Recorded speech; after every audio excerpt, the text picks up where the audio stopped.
It's more than just a living, y'all. Hell, it's our way of life. We're the last of the cowboys, the giddy up gone boys. 18 wheels on the concrete, it's a slow and dying breed. Rolling like Jesse James, a modern day outlaw game. If you're out here riding with me, come on back and make some noise. We're the last of the cowboys. Welcome back to Merging Lanes, the podcast where we have conversations with passionate people in the trucking industry. It's been a while, Mark. Honestly, I just use this podcast to keep hanging out with you. I think it's kind of the thing that we're both way too busy. And I guess I could call you up on the phone and just talk, but we record it and I get to hang out with you and some other cool people. Listen, I miss a good old-fashioned phone call. I mean, all the Zooms and Teams and Google Meets and that we've all been doing. And, so it's just kind of nice when you get to chat with somebody on the phone these days. But, since we last talked, lots going on. The world is a busy place, but you have the most interesting evolution in your business. Last time we chatted, you were the trucking fitness company, and now you've made a brand shift to supply chain fitness. What's happening there? Yeah, so a lot of the companies we were talking to, and I think just from a mission standpoint in general, it was obviously still wanting to be very driver centric, focused on building something for the drivers. But what we were seeing was just there's a lot of people in trucking that need help outside of drivers as well. And a lot of the companies that we were talking to, they didn't want to just grab a program and toss it to the drivers and just be like, okay, this is for the drivers and just kind of have this isolated thing. They wanted something that if they're going to, make this a part of their culture, it was something that they had available to everyone under the umbrella of that company. And so what we've done is build out, very specific programs that fit the lifestyle of, each individual person at a trucking company. So if it's for someone who works in the office, if it's someone who's in the warehouse or in the shop, and obviously still for drivers out there, really just trying to create a full circle health and fitness solution for a trucking or logistics organization. And, I'm really excited about it. I think it kind of, number one, helps us differentiate, as a company compared to some of the other companies in the industry. And also, I think just helps, push the mission of, making the trucking industry or the supply chain a healthier place to work. And so I'm really excited about it. And I think it's going to open up some cool, opportunities in the next, year or two. Well, pumped to see where it's going. And one thing I would just share with you, I had a tough week last week. I had to spend a little time, and our guest today may be aware of this program, but in Birmingham, Alabama, there's a museum in a place called Barber Motorsports Park. They have a world-class automobile motorcycle museum that the Barber family started, and it's impressive. But there's also a IndyCar track there, road course, and Indy races. But they also host the only one in the country, the Porsche experience, that's actually on a track. They have a few other ones that are in like parking lots and cones. And so some of the trucking leaders in the state that have been behind some of the big things we've done, they had a day where we spent driving Porsches, and one of the guys didn't show up, so I got to drive. So oh man, what I would tell you guys is it's not necessarily cheap, but it is achievable. And so like top 10 experience in my life. Really? And really didn't. I walked in that day. I had a whole list of things I was going to do for work while they all did that. And we had a seat available. So I filled it. And now it's like one of those things. It's like seeing the Grand Canyon or something for the first time. It's like you can't imagine having lived life now, not seeing it. Now I can't having imagined, or having a kids like that. It's even, I shouldn't compare having a kid to the Grand Canyon or driving a Porsche, but it was phenomenal. So first of all, Barber Motorsports is an incredible facility, and so interesting to me that even people from that area in our state maybe haven't been there. And so I can't speak more highly of it. And if you ever get a chance to go, let some Porsches eat out on the track. Was it like a cone setup and you had to go? No. Well, you have some exercises where you do that, but then you get out on the track and you're driving. Oh man. You're driving, you're getting up to 100 and 115 on some of the straightays. And then at the end of the day, and you get all that you want. I mean, by the end of the day, you're exhausted. It's extremely physical. And so at the end of the day, though, that night, somebody sent a YouTube video around of one of the head cams of one of the IndyCar drivers doing that exact course, and it was like night and day. But it was so cool. Hey, it was baby so cool. steps. But it is the end of summer, and trucking's rolling, and innovation is more important than ever, which is why I'm pumped to have the two guests that are on our podcast today, Merging Lanes. These two guys are young and hungry, and they both took risks to leave their stable careers and jump into entrepreneurism, co-founding a company called Repowr, headquartered in Alabama, kind of, but it's a tech company, so it's everywhere. Wherever you are, it's there. Repowr, they're going to talk about it, but it's a digital community and network marketplace that enables transportation companies to efficiently source equipment capacity, and we all know that's extremely important in this kind of economy. So they're refining the way companies rent and lease equipment via a digital equipment matching technology.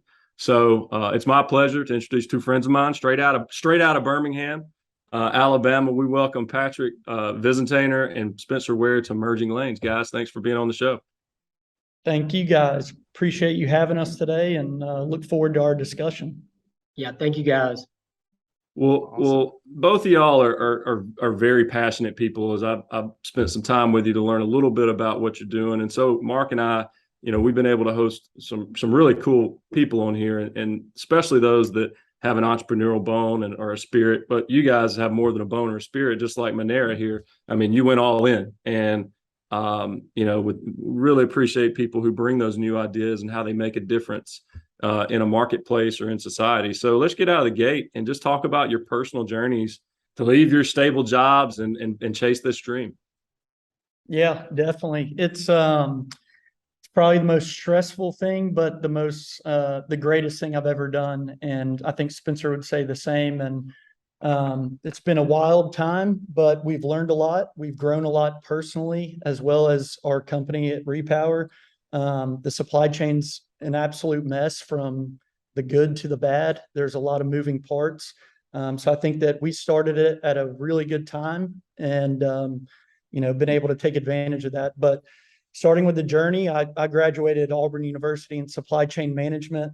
Started working for a large asset-based carrier on the flatbed side here in Birmingham, Alabama, PS Logistics. I know you guys are probably familiar with them, and Scott Smith and his crew. So learned a lot, great environment, fun culture. But I had my hands dirty, and I was getting to, be involved in the operations, the day-to-day, customer facing.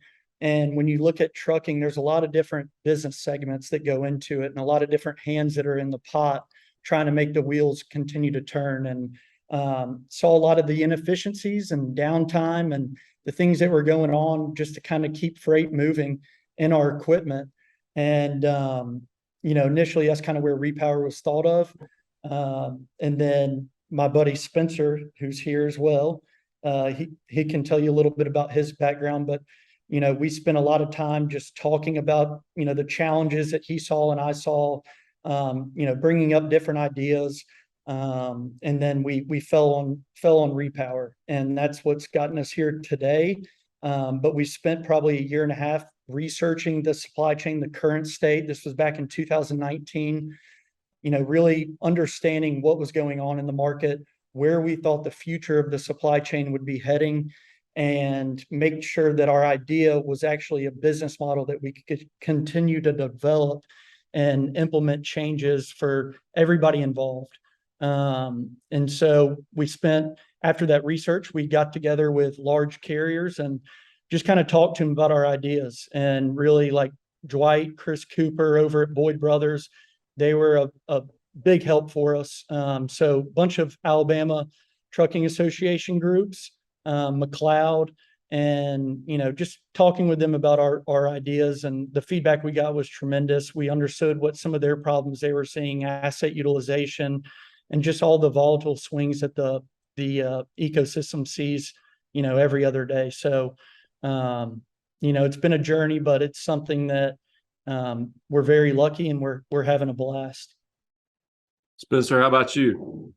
Yeah, so I came into the industry from a different angle. Started out, I went to Ole Miss, studied risk management and insurance. And so right after school, I started working for a large national insurance broker where I had transportation customers and as I would meet with these guys, my customer base, noticed that each one of them struggled with underutilized equipment in trucks and trailers, chassis, containers, you name it. And just really opened my eyes to the amount of underutilized equipment out there that companies are paying insurance on and other operating expenses day to day, month to month, year to year. And so my experience in the insurance world kind of dovetailed with Patrick's in the trucking world. And Repowr was kind of born to introduce a collaborative sharing solution to reduce underutilized equipment capacity within the supply chain and really just tap into a market that is desperately needed in that underutilized capacity realm of the industry. And Now, how did you guys meet? So Spencer- I moved to Birmingham. At a bar. No, I moved to Birmingham from Memphis, Tennessee, in 2004. Patrick was actually the first person I met in Birmingham when I moved. And from the get-go, we just became great friends. I probably forced him to be my friend a little bit, but gotta be forceful sometimes. But yeah, we've known each other for coming up on 20 years now. Yeah, so it wasn't at a bar. He was actually in football pads and I was in football pads, and we were just trying to figure it out together. So I'm glad he forced me to be his friend because it's been a great relationship. We're very similar in ways, but he has a lot of attributes that I wish I had. And he's very tactical. I'm a type guy who kind of flies by the seat of his pants, and I think we work very well together. But that kind of goes into like forming Repowr and taking that taking that risk together. It was I knew his values. He knew what I viewed as important. We supported each other. We leaned on each other. And, I have to say, if it wasn't for Spence, I don't think I would be sitting here and he wouldn't either. But it's been a cool partnership that we've been able to, keep our relationship going and friendship going off of. So I gotta ask, like, just kind of meeting you guys once in person, like, okay, I imagine like Spencer in high school football either as like a running back or like a Wes Welker type of like slot receiver. Yes. And then Patrick, you're either like a tight end or you're a quarterback, or like depending on how small the school is, maybe you're on the line. I'm not sure. I don't know. What positions did you guys play in football? Spencer was a wing back. He was like a Wes Welker type guy. So All right, there we go. All right. I wish I was quarterback, but I played on the defensive side. Okay. Started off at safety, and then I got some hair on my legs and got a little taller my senior year. So they moved me out to outside linebacker. I have no idea why, but that's kind of the path I took. Manera, you were dancing on the edge though, because if you would have suggested one of them might be a kicker, which would have been fine, but you just never know the response you're going to get. Hey, I'm smarter than that. I'm smarter than that. Well, and another, just it's so cool how people meet and how God puts people in your life. And so Patrick, we connected from a mutual friend that he went to Auburn with that I've known since I don't know how long. He interned for me when he was in high school. The first time I met him, and we've stayed connected even to this day. Jake Jacobs, and I believe you guys are fraternity brothers. Yeah, that's right. Yeah, Jake Jacobs. He was the president of our fraternity at Auburn, and then randomly, I think I was just talking to him one day, and we were talking about his Jeep, and I love Jeep Wranglers. I've always wanted one, and we were just chatting on that, and he was asking about Repowr and this new business and what the hell I was doing, and I told him I had no idea, and he goes, "Well, let me introduce you to somebody." And he told me about Mark and the ATA. And I said, "Jake, that is huge. Thank you so much. But I'm so glad he got to do that because Mark, you've been very, open, letting us come down to see you and just chat with you and get to know, you. And it's cool to see the path that you've taken too, and how much I just see from an outside looking in, how much you love trucking and truckers and the supply chain and how important it is to the economy. So yeah, it's crazy how God works. Like you mentioned, it's very small world, but lucky to get to connect with you. Amen. Perfect timing for us. Well, for anybody who might not know, Manera and I have a little base understanding, but just tell us about Repowr. What is it? How does it help the trucking? How does it help the supply chain? Spence, you can fill in wherever I mess up, but essentially Repowr is a community of networks where logistics companies seamlessly lease and share assets. Our main goal is to bring visibility and value to underutilized equipment throughout the supply chain. Just by, some of the research that we did, we found that the average trailer spends 75% of its lifespan detached from a power unit. I mean, that's a lot of time, just sitting in yards, sitting on, shippers' facilities. And so we're creating a new environment where owners of those assets can actually leverage their equipment to make these units more accessible, generate new revenues that have never existed before, and help eliminate waste that's, throughout the supply chain ecosystem to keep everything moving and rolling to get everything to the doorsteps of, deliveries. So. Yeah, I think that's a really, really good overview and Repowr in a nutshell. And just to expand on that, it's, when you look at Repowr, we are connecting shippers, carriers, 3PLs, leasing companies, OEMs, and even autonomous trucking as well, where, as Patrick mentioned, these large carriers that have thousands and thousands of trailers can leverage that capacity. A lot of it runs underutilized, flies under the radar. We bring visibility to that capacity and match it with carriers in need. And it's really more of a flexible approach. You look at the regular traditional ways of securing equipment from a traditional leasing company or a dealership. It's a long drawn out process, long credit application, things like that. We're just providing that immediate on-demand access to equipment capacity with a few clicks of a button, and our software does the rest. That's cool. Because I saw I don't know, it wasn't one of you two, but one of your other team, someone else on your team, on Freight Waves talking about how, like, your vision is like the Airbnb or, Uber of trailers and trucks and in the supply chain. And I was wondering from just like what you're seeing right now, is it mainly trailers? Are you also doing like the actual trucks? What's all the equipment that's currently, on your platform? Yeah, we're mainly focused heavily on trailers right now, and there is a big opportunity with trucks. We do rent out trucks and we bring visibility to trucks, but what we found is, in going back to that 75% of a trailer's lifespan is detached from a power unit, that's tremendous underutilization. So the big opportunity for us is in the trailer space, in the trailing asset space, and that kind of leads into what we're building in this universal trailer network, where it's access to trailers nearby. It could be at a shipper facility, at a carrier terminal, a repair facility, or it could be a newly manufactured trailer from the manufacturing plant. So bringing visibility to any and all available equipment capacity from the trailing asset side of things is where we focused a lot of our efforts to begin. Talking to you guys, and I don't think I've ever shared this story. It makes me think of growing up, going into town. I lived out in kind of the county, but every time you went into town, you passed the bus barn. So there's one school system in the county I was from. And so all those buses are out, especially in the summer. You drive by and they're just there every day. And I think they spend the whole summer just washing them and probably servicing them. But I mean, I would think that not that you're trying to get into the bus side too, but I mean, you think about how many school buses are out there for how many different school systems. I think there's 120 school systems in Alabama. 67 counties. Must look at other places too.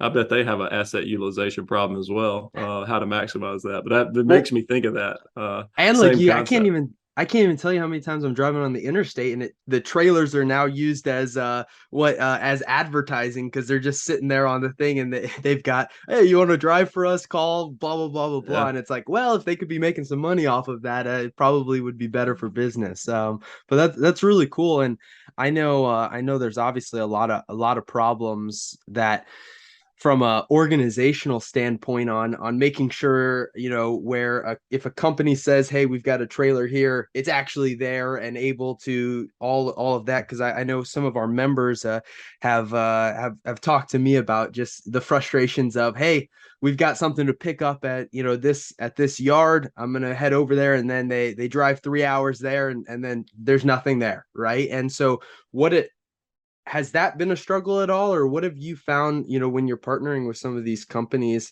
trucking companies, on just getting inside, and especially if, you know, some of these companies are a little bit more old school and technology is not the first thing that they go to. How has that you know, I guess hump or figuring that problem out when you're trying to partner with some of these companies been? Yeah, I mean, I think Mark Colson, you mentioned it earlier. It's you know, bringing technology into this space has been interesting. It's a very relationship-based industry and a lot of traditional aspects to it. So we try to make, you know, starting out, it was very manual, the process, and Yeah. you know, Monero, that happened all the time starting out. Somebody would show up to pick up one of our trailers, and there wouldn't be a trailer there. And so, you know, building those relationships, watching that manual process helped us really develop this technology piece where we could still maintain those relationships, but leverage the technology to understand what was needed. And so going to meet with these carriers, figuring out what TMS systems they use, what tracking devices like Skybit, Spirion, Keep Trucking, whatever it may be, you know, what do they have in place to help our business be successful? And how do we integrate and connect those different parties together to not take them off their day-to-day business, but just provide an extra hand, another tool in their toolbox to help their operations move efficiently. And so, you know, right now, when you give us a trailer, sometimes you can actually go in there and set rules and permissions to navigate your equipment, to tell you when to post equipment in a certain area, landmark, you know, giving them that ability to go in there and set those rules and parameters through their current capabilities. But there is still some of those that are, you know, don't have the technology in piece, and that's where those relationships become very important, and just understanding their needs and communicating with them over the phone, email. Well, we have a lot of folks that we work with that are also just serial entrepreneurs, like all of you on the call. I like hanging out with you. My job's a lot easier compared to y'all's every day, but so I know Monero can probably relate to this even more than me.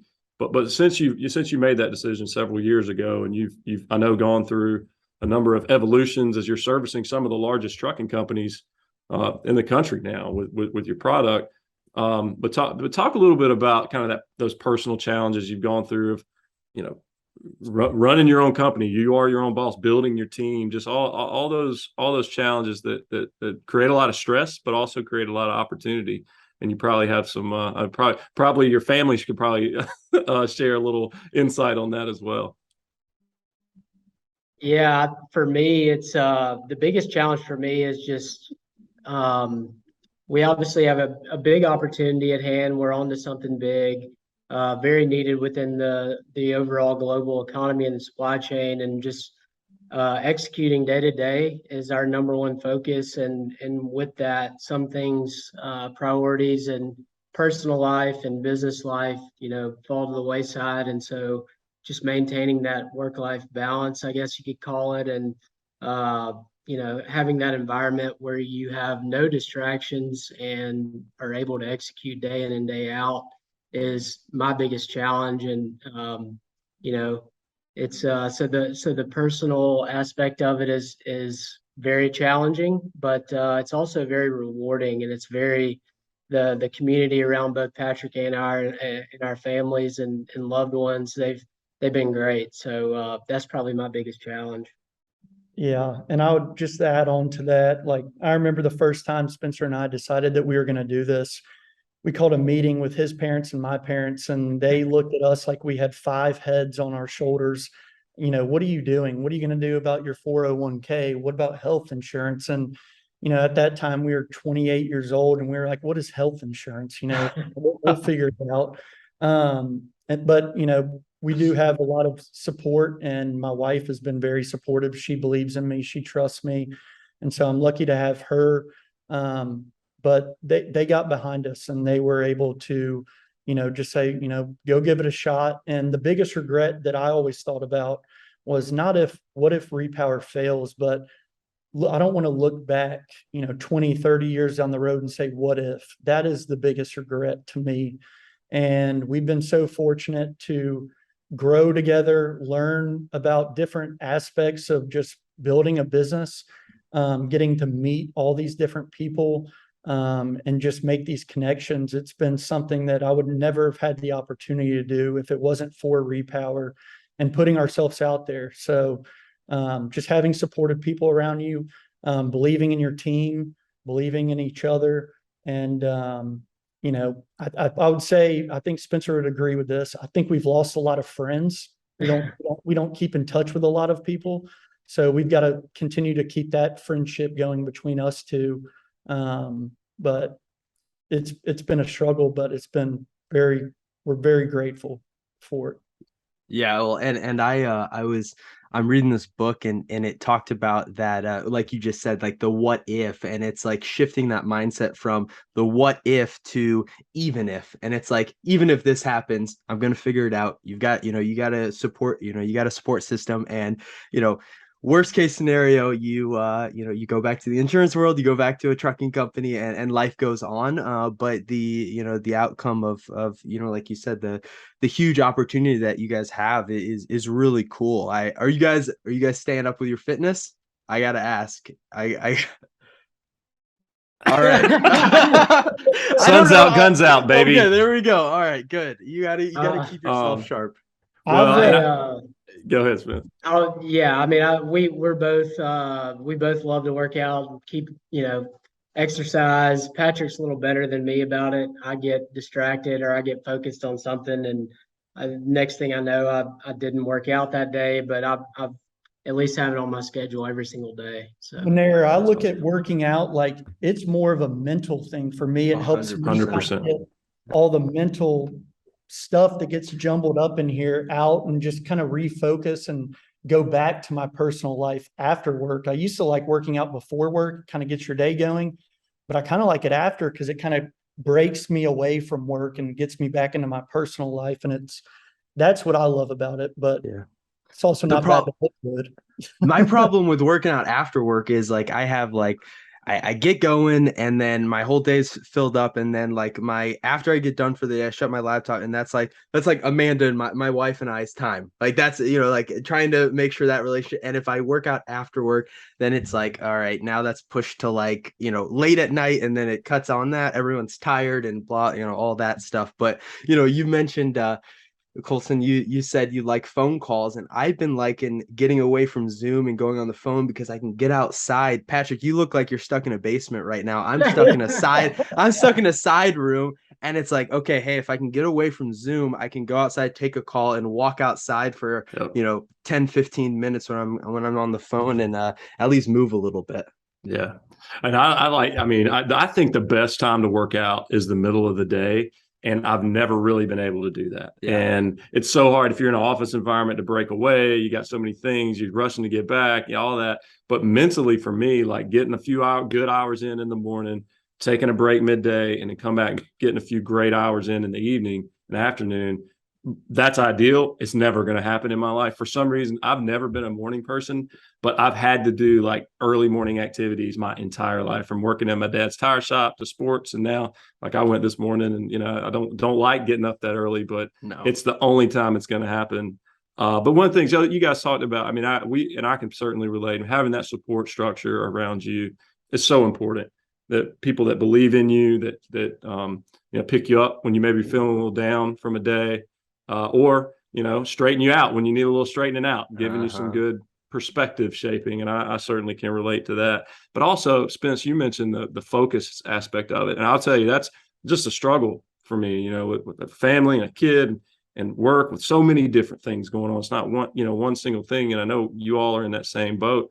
And I know I joked about getting to drive the Porsche, this past week, but I'll tell you, one of my takeaways from that was, even 30 minutes out there when we were going that fast, like 100% focus.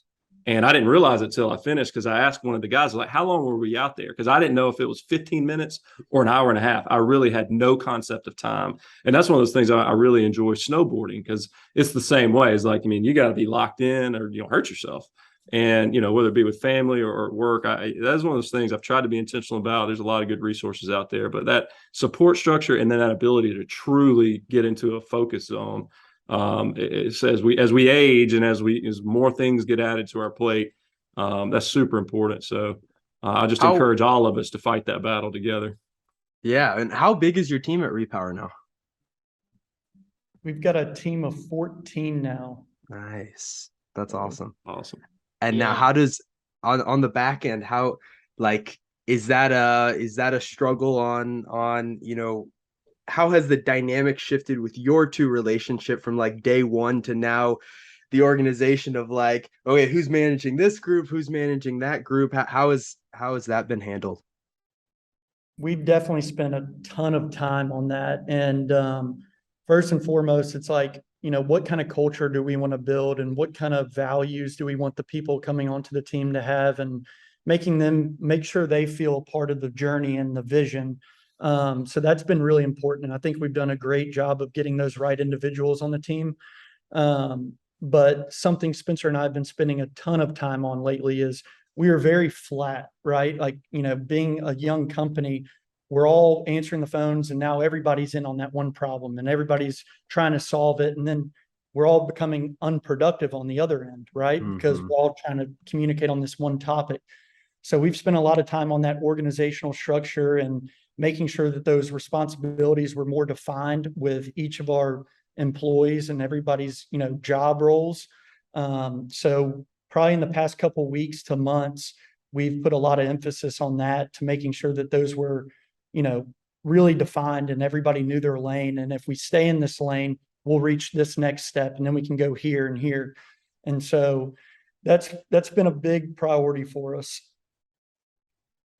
Spence? Yeah, I'd just say that Pat and I have always been goal-oriented people. We're big believers in writing goals down, having a plan, and really kind of having that reflection period at the end of every day. And so kind of transitioned that to our culture at Repowr, and tell the people on our team, like, write down your goals. Here's our goals as a company, but you got to have individual goals, and make sure everybody's working towards that same North Star and is aligned properly with how we all want this thing to go. And so I think, this time last year, it was Patrick, myself, and our third guy, AJ Cheek, and who runs our product. And I think everybody has done an awesome job bringing on the right people at the right time.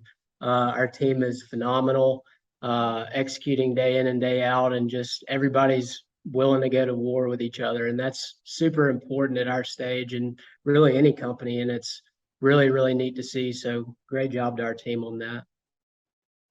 What is that North Star? Where do you see Repowr going in 5-10 years? Well, Pat, do you want this one, or you want me to take it? I asked the hard question. Sorry. I don't just. You know what I'll say, so I'll let you take it. Well, there's multiple goals to the North Star, but really, I mean, we see as we build out, as we continue to digitize this equipment rental and sharing industry, we believe that through the collaborative environment that we're introducing to the supply chain, that we can capture about 90+% of equipment rentals and leases throughout the industry.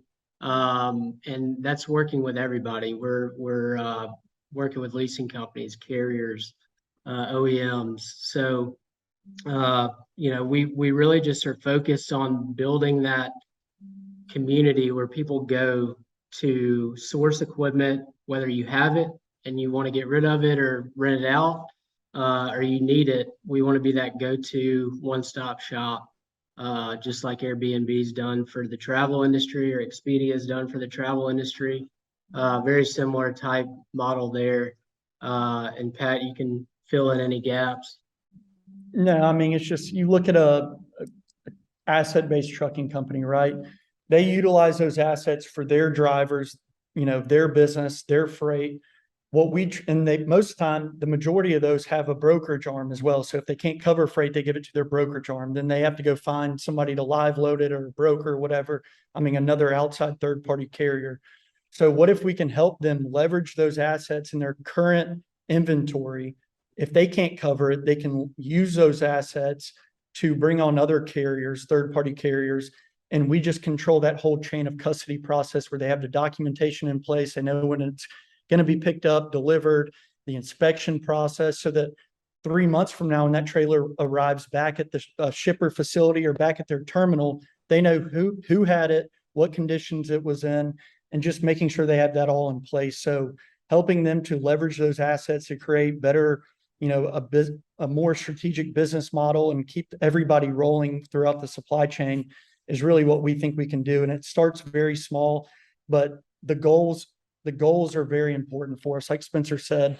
And Spencer actually had to sit me down not too long ago and say, man, I know you have goals, but nobody knows what your goals are. Like, you've got to tell us and tell the team, and then make your goals into the team goals.